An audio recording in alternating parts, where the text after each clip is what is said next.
A preacher's weakness. A preacher's weakness.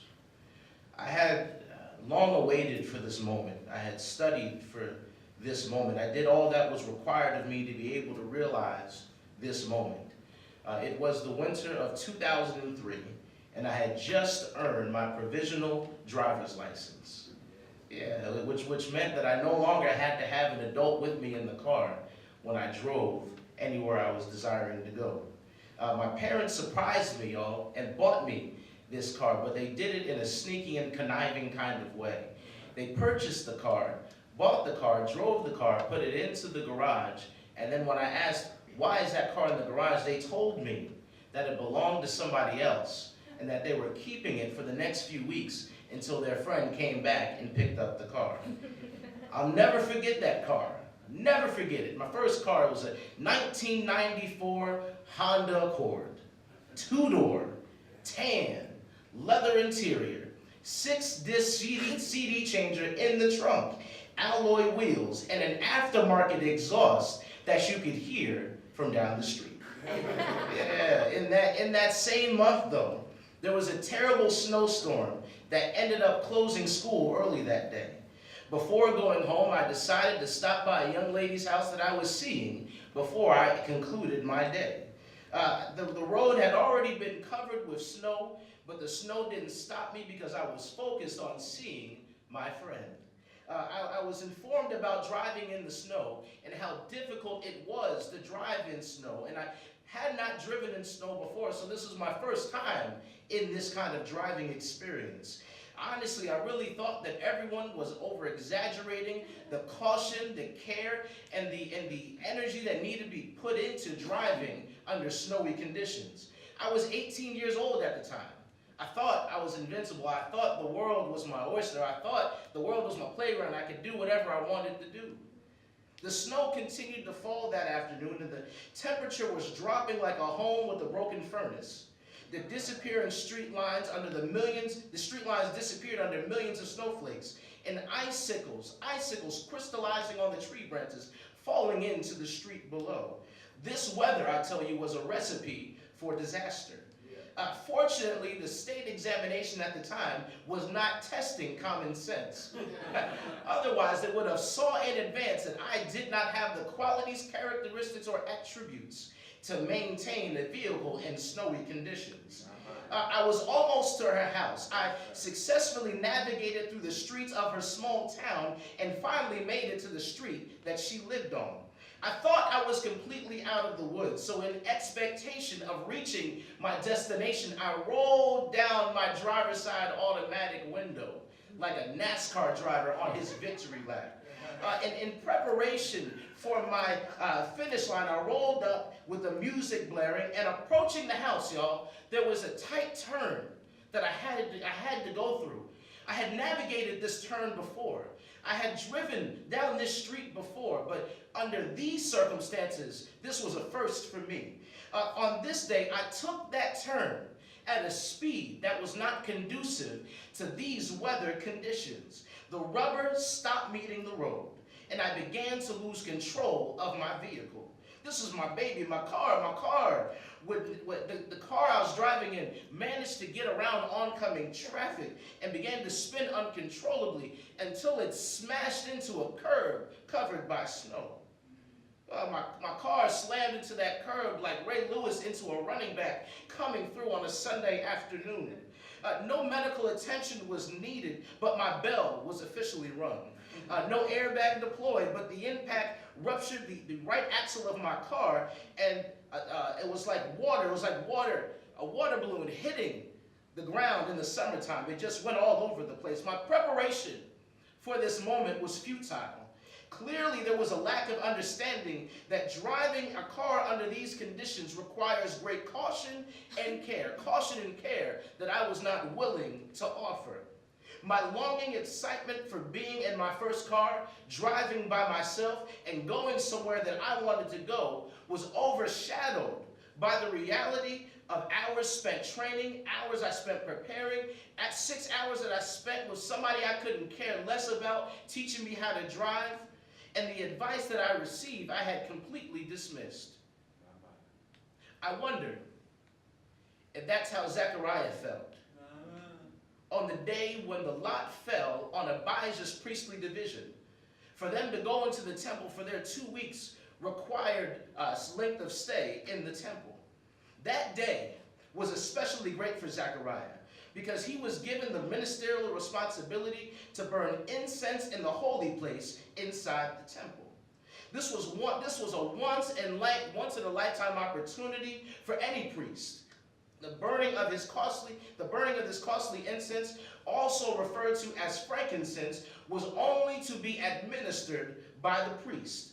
There was a sweet smelling aroma, this fragrance coming in the sorts of scented gum, spice, or wood, which filled the temple with a sweet aroma when it was lit and burned. The incense was a burnt representation of prayer unto God, and that God would be pleased with the prayers of the priests on behalf of the people.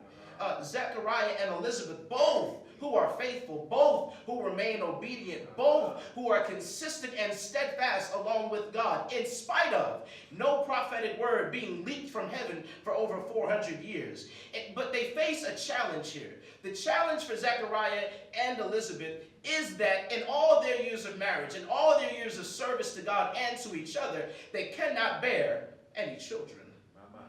They continually prayed about this issue to God, and that God would somehow miraculously open up Elizabeth's womb, who was old in age and barren and had no children. They prayed that God would open up her womb.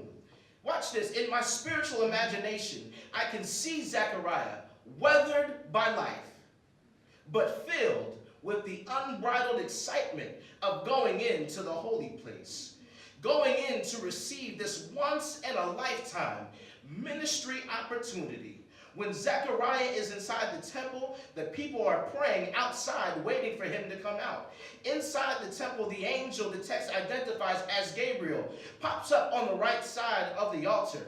And in that popping up stuns Zechariah, because he didn't think that this ritual, this religious movement that he was on would cause an angelic being to come into his presence. An appearance of an angelic being in antiquity would suggest that judgment was coming. Zechariah fears that judgment is impending. And so when the angel realizes that, he says, "Hold up, brother, I'm not here to take you out, but I'm here to give you a word. I'm here to let you know that the prayers that you and your wife have been praying, God is ready to answer."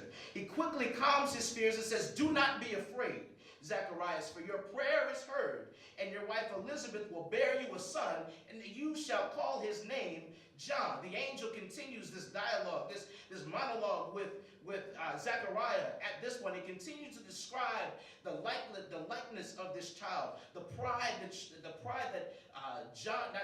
that Zechariah and Elizabeth will feel, how the world would receive him, how his life would be designed to be a forerunner of the one who's coming that's greater than he is, and sharing with him that he will possess the power of Elijah to tell them that prepare ye the way of the Lord and make his path straight. However, Zechariah's response is not what you would expect from someone who has prayed for a child.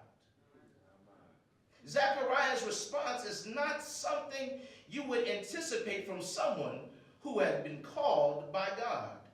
Zechariah says, "How shall I know this?" Question mark. He says, "For I am an old man, and my wife is well advanced in years." Zechariah is a smart man because he never calls his wife old. He takes the fall for old and gives his wife well advanced in years. That's a good man. It's a marriage tip. His response oozes of unbelief and doubt. As one who was faithful to God, obedient to God, trusting in God, and followed after God, how can he have such a lapse and have spiritual amnesia and forget what he prayed to God for? Yes, he's old in age. In spite of his age, God still allows him to see this new ministerial height. Perhaps he became content with where he was in life, and figured that maybe this wasn't the will of God for his life at this time. Maybe God didn't design for him and his wife to have children. Maybe he was just so excited to be in that holy place and didn't believe that God would interrupt his ritual and provide revelation. Whatever the case might be, we are only left to deal with the glaring truth that Zacharias the priest doesn't believe the angel's report, and God allows that to be so. To help expose the weakness of a preacher, sometimes God will put us in places of isolation. When he removes people, places, and things that have conformed and forced us to only look, lean, and depend on him. Because of Zechariah's unbelief, it causes him to miss out on the blessing of receiving answered prayer. To be in the temple without expectation from God, God help me, is no longer a fulfillment of religious responsibility and duty, but simply blowing smoke up God's divine backside.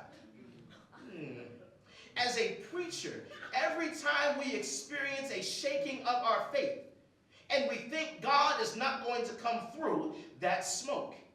When we have prayed and waited on God to come through, but worry about the results that God is going to bring us, that's smoke. When we rely on relationships of man, through man, to push us into places where our gifts can be used, that's smoke. When we enter into the house of worship without expectation from God, that's smoke. When God tells us to take the hands off the steering wheel because he's doing the driving, to stop pouting and to get out the car and trust who he is, and we don't do it, that's smoke. The angel reveals his identity to Zacharias and says, I am Gabriel, who stands in the presence of God.